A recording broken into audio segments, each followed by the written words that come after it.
Hello, everyone. It's me reporting to you live from Dirty Jersey and in the land of Snookylicious and Mike the Disruption. Spring is back. Persephone is released from her dungeon that Hades had burgled her away to and stored her and robbed us of the gift of life. But rebirth, bitch, and you can't keep us down there forever. Seasonal depression, who? So right now it's spring break, and I recently have been grappling a ton with the purpose of productivity and how humans use productivity to define value in one another. And there's going to be two words I'm using a lot in this video are value and productivity.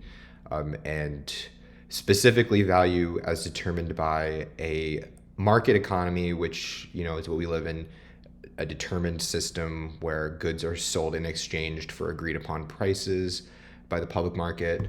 I want to focus a bit on the work styles and how I've been noticing economic shifts and maybe make it a little bit funny and interesting for you too. So if that's something you're interested in, stay tuned. If not, there's tons of other shit on YouTube you can watch, so go watch it. Now, I'm sure you've heard about our friend capitalism. You can't escape it. It is ubiquitous. Everybody talks about it. Everybody is either exhausted, tired, running away from it, finding ways to cope with it. It's just what we're all dealing with right now, correct? So I'm reading this book right now, or this ebook about deconstructing capitalism. It's called How to Be an Anticapitalist for the 21st Century. It is by Erik, Olin, Wright. I will put that down in the description for anybody who feels like reading it.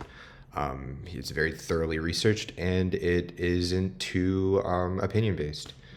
But that gets me to my next point, which is capitalism is a largely opinion-based driven system. And what I mean by that is that value in a capitalist society is determined by the free market. So let me expound upon that a bit. The individual in a capitalist society determines the value of the goods that they are selling, and other people are willing to pay a price, whether it's too high or it's a great deal. They're willing to pay this price in order to procure that valuable item. Whether or not they need it is another question. Capitalism has a way of using a rewards-based system to drive people in a way that rewards them. So my working theory is, from reading this book, is that a capitalist system works in society because people need to be motivated by something external, or some people do at least, external over their passion for their work or their passion and understanding and respect for what it is they're doing. So meaning somebody who works at McDonald's might love to work the drive-through, okay? Somebody who loves working the drive-through and likes serving people and gets just a thrill out of communicating with people through the little drive-through window, that's cool. Some people don't want to work at the drive-through, and they work it and they're miserable. They don't get paid enough. Obviously, nobody at the drive-through gets paid enough. But they're miserable. They are soft quitting their jobs. They're just, going through the motions or whatever.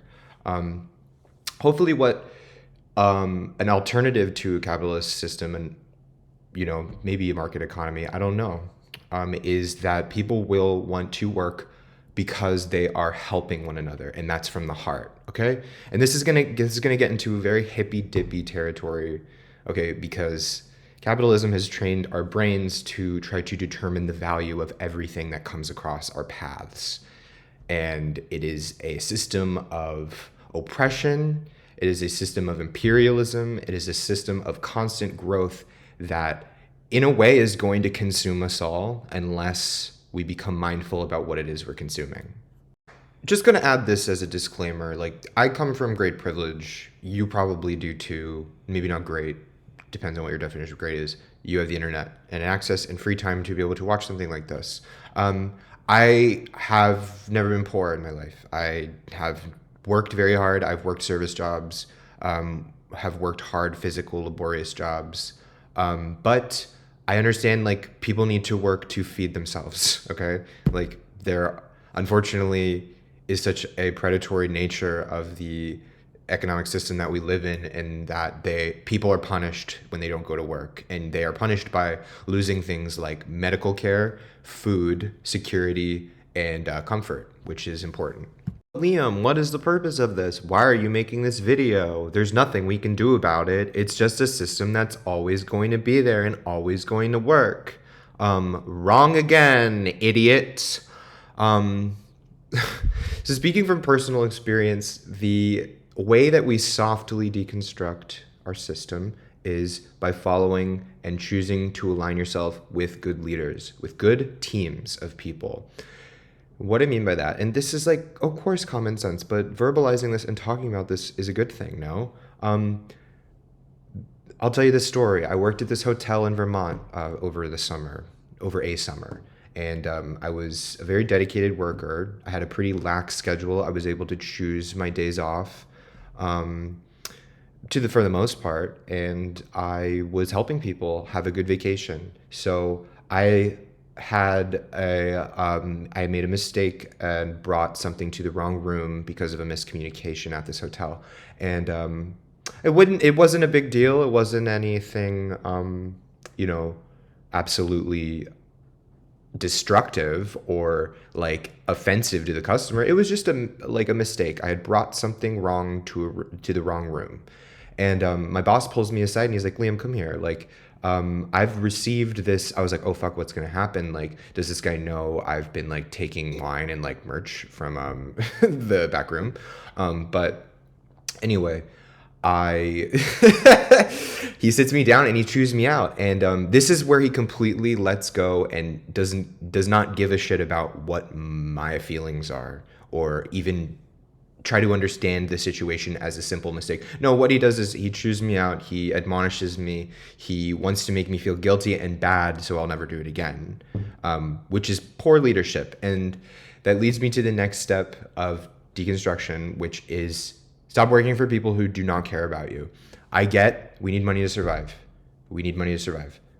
Stop working with little bitches, little assholes who can't appreciate you as a worker, can't appreciate the effort that you put forth, and do not attempt to make your contribution to whatever collective thing is being done, is being worked on, as easy and as straightforward as possible. Because that's what they should do. That's what a good leader should do.